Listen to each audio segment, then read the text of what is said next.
Hi, I'm Chef Bill Quick. I'm a culinary arts instructor and chef at WYKE Technical College. And today we're going to add another sauce to our repertoire that we made our veloute sauce in one of these previous videos. Today we're going to make a brown sauce or an Espagnole sauce. If you recall, last time I talked about sauces and there's only 5 real sauces and everything's made from them. Espagnole, veloute, tomato, hollandaise, and bechamel sauce. And today is our second, and it's a brown sauce. So basically, everything's got to be brown. It's the same as last time. It's got to be brown now. So here I have brown bones, and I've browned our mirepoix. Mirepoix started out like this. We always put our mirepoix in everything. It's our basic flavoring for all our stocks and soups, right? We are also going to add a sachet bag here today. Show you how to do that. You always add a little bit of tomato paste, and that adds a little sweetness and a nice golden color to our brown sauce. Last time we made a blonde roux. This time we have a brown roux. It's basically the same. We just slowly cook the roux a little bit longer. And you can make this roux as dark as you like. The most important thing about a brown roux is that you let it cool down before you use it. It can only really be at room temperature, because if you add that to a hot stock or even cold stock, it'll vaporize and you'll get burned. So you see, we always let it cool down a little bit. Okay? So this is our base. These are our bones that have been browned in the oven with our mirepoix. Okay? And now we're going to add a flavoring agent. This is called a sachet bag.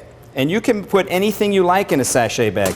In this case, this is a standard sachet. And I have fresh thyme. I have parsley stems, garlic cloves. These are peppercorns. Okay, and also we add a couple of bay leaves to the pouch. Now this is really simple. You just bring it together like this. And the reason we do this is the thyme and the different herbs that are in there, they tend to come out into your stock, and you really don't want that. So this way you can just pull them out. So I'll just pull it together like this. I'll make our little bag. And really just tie it up with a piece of string like this. Now, you can tie this on a longer string, right? And tie it to the handle so you can lift it out.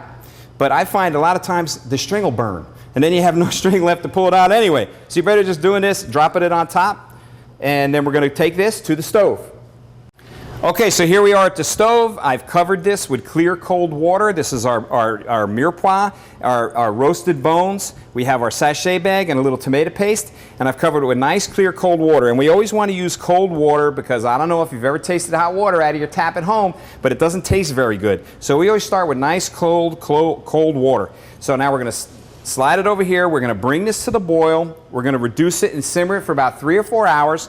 And get really rich. In the restaurant, we do big pots of this, and we let them go all night long. Now, when we're done with this, you can actually take this and re-wet it. It's called remoulage. And re-wet it, boil it again, let it simmer again, and use that to start your next stock. It's just starting with a richer flavor and adds more, and it adds a little bit more thickness to your stock. Okay? The difference between a broth and a stock is broth is made with meat. It's always made with meat. Stocks are made from roasted bones and meat trimmings. So the bones always add a little bit more thickness from the collagens and things that are in the bones. It just adds a different flavor and a better flavor. They are interchangeable. As a matter of fact, at home I use the stuff in the box. I don't want to do this every time. You know, I save my chicken scraps and things like that, but brown stock takes a long time, and at home I've been cooking all day. A lot of time I don't want to go home and make that kind of stuff. So it's okay to use that. You guys are the ones that are eating it, not me, and you know, so you can use whatever you want. The food police aren't going to come and get you. So here we go. So here's our stock, and all this has been is strained. I just strained it through a regular strainer. Okay? Here's our roux I showed you earlier. It's a brown roux at this point. You can make it browner. In Cajun cuisine, they make it so black that you can't believe it. You think it would taste burned, but it doesn't, because it's been cooked very slowly over a long period of time. It's cool, you'll see. It's not, I can mix it back together again here. It's not hot at all. So I'm going to go ahead and turn our stove on, our fancy induction stove, and you'll see how fast that starts to boil.